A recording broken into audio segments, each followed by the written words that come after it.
আসসালামু আলাইকুম। আশা করি সবাই ভালো আছেন। কাছে এবং দূরে, দেশ ও দেশের বাইরে যে যেখান থেকে আমার আজকের ভিডিওটি দেখবেন সবাইকে অনেক অনেক ধন্যবাদ আমার ভিডিওটি দেখার জন্য।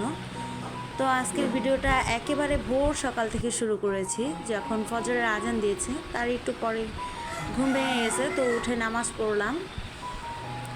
তো আপনাদেরকে একটু ভোরের প্রাকৃতিক সাউন্ড শোনাতে চেয়েছিলাম, সেজন্য আর কি আমি ভোরের ভিডিওটা করেছি। যদি আপনাদের কাছে ভালো না লাগে সেজন্য আমি দুঃখিত। তো যাই হোক, নামাজ পড়ে চালের উপরে দেখি দুটা বিড়াল, তো বিড়াল দুটাকে একটু ভিডিও করলাম। আর এই তো একটু চায়ের পানি বসিয়েছিলাম, রং চা খাবো। তো আমি কিন্তু তেমন একটা চা খাই না, তো আজকে সকাল সকালে না একটু চা খেতে মন চাইতেছিল। এত সুন্দর একটা সকালে যদি একটু চা না খাই তাহলে কি হয়। আর ইদানিং ভিডিও করতে করতে আমারও অভ্যাস হয়ে আসছে, চায়ের প্রতি নেশা হয়ে যাচ্ছে। তো সেজন্যই আর কি ঘন ঘন চা খাওয়া হচ্ছে। তো এই যে আমি টোস্ট বিস্কিট নিয়েছি আর একটু রং চা নিয়েছি। তো চলুন এখন বারান্দায় বসে বসে চা খাবো আর আপনাদের সাথে একটু গল্প করব।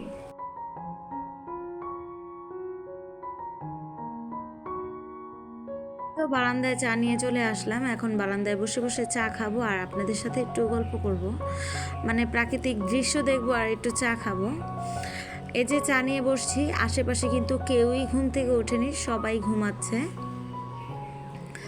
তো আমি কি করব, একা একা বসে বসে চা খাচ্ছি আর ভাবতেছিলাম আজকের সকালটা এত সুন্দর।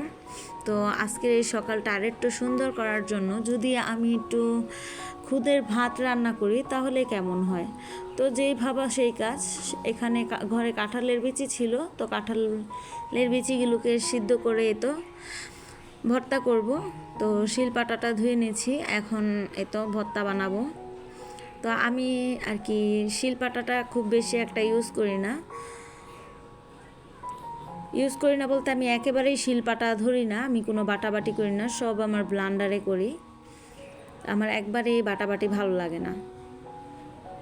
কাঁঠালের বিচিগুলোকে বাটতে বাটতে আপনাদের সাথে একটু সেই পুরনো কথাগুলো বলে নেই।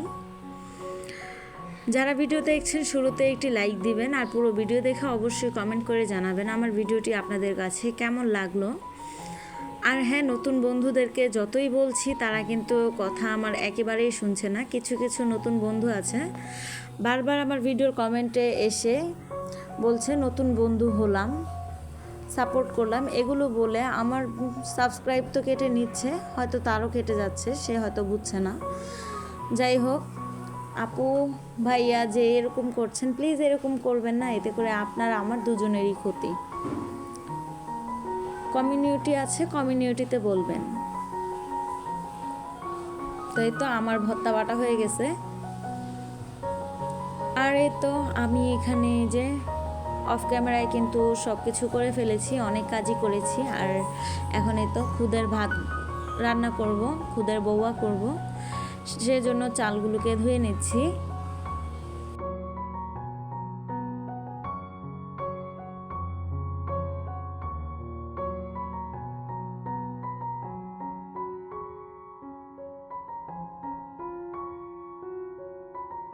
তো এই তো চাল ধুয়ে নিছি আর এই তো কড়াইতে আমি পরিমাণ মতো তেল দিছি আর সাথে পেঁয়াজও দিয়ে দিলাম আর কিছু রসুন ছিল বেঁচে গেছিলো, সেই রসুনগুলোও দিয়ে দিলাম।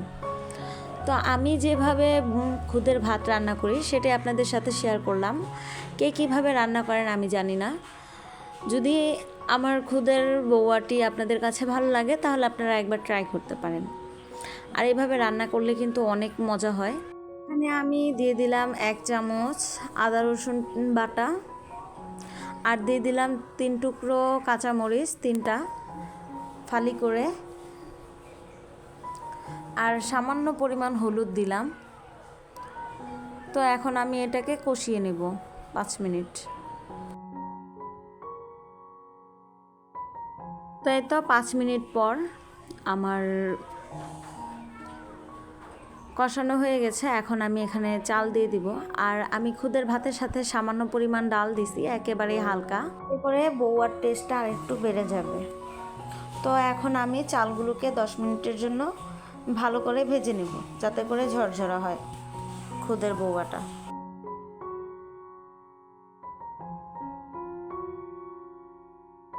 তো এই যে 10 মিনিট পর আমার ভাজা হয়ে গেছে। এখন আমি এতে পরিমাণ মতো পানি ঢেলে দেব।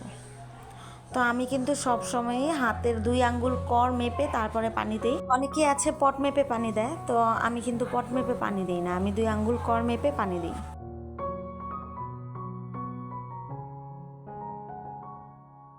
তো আমার বৌয়াটা কিন্তু অলরেডি হয়ে আসছে। তো এখন এটাকে আমি একটু নাড়া দিয়ে নিচ থেকে উপরে উঠিয়ে দিব। আর এই তো চেপে চেপে দিলাম, আর 3টা কাঁচামরিচ দিলাম যাতে করে একটু সুন্দর ফ্লেভার আসে।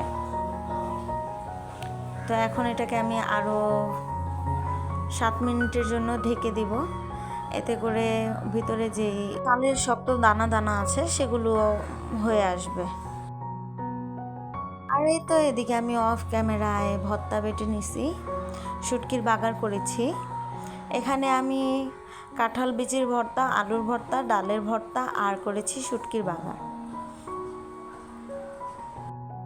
আর সকালবেলা যদি এরকম খুদের ভাতের সাথে 4-5 পদের ভর্তা থাকে তাহলে কিন্তু সকালের নাস্তাটা জমে যায়, বিশেষ করে সকালটাও জমে যায়।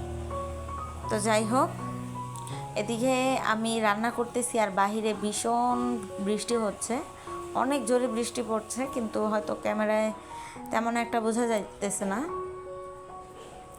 তো আমি একটু বাহিরের প্রাকৃতিক দৃশ্যগুলো একটু ভিডিও করলাম। আর বাহিরটা একটু খেয়াল করলেই দেখবেন কেমন যেন ঘোলা ঘোলা হয়ে আছে। বৃষ্টি হলেই না এরকম ঘোলা ঘোলা হয়ে যায়, এটা কেন হয় আমি জানি না। আপনারা যদি কেউ জেনে থাকেন তাহলে অবশ্যই জানাবেন।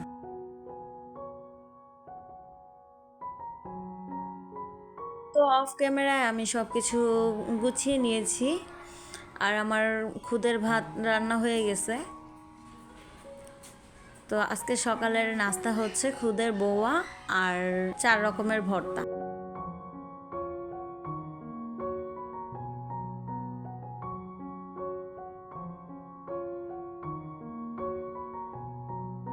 ভোরবেলা থেকে উঠে ঘরের কাজকর্ম শেষ করলাম, আর এই তো এখন ঘরটাকে ঝাড়ু দিব। তা আমার শাশুড়ি মা সবসময় বলে ঘরের পুরুষ মানুষ ঘর থেকে বের হওয়ার আগে বাসি ঘর ঝাড়ু দিতে হয়, এতে নাকি মঙ্গল আছে। আর যদি বাসি ঘর থেকে পুরুষ মানুষ কাজে বের হয় তাহলে নাকি তার আয় বরকত হয় না। তো যাই হোক, শাশুড়ির কথা অনুযায়ী ঘরটাকে ঝাড়ু দিয়ে নিলাম। আর এই তো এখন সকালে নাস্তা করব। তো জানি না আপনাদের সাথে খুব সুন্দর একটা সকাল আমি শেয়ার করতে পেরেছি কিনা। যদি আমার ভিডিওটি আপনাদের কাছে ভালো লাগে তাহলে আপনি শেয়ার করতে পারেন আপনার বন্ধু আত্মীয় স্বজনের সাথে। আর হ্যাঁ, অবশ্যই একটি লাইক দেবেন। তো আজকের মতো আল্লাহ হাফেজ, সবাই ভালো থাকবেন, সুস্থ থাকবেন।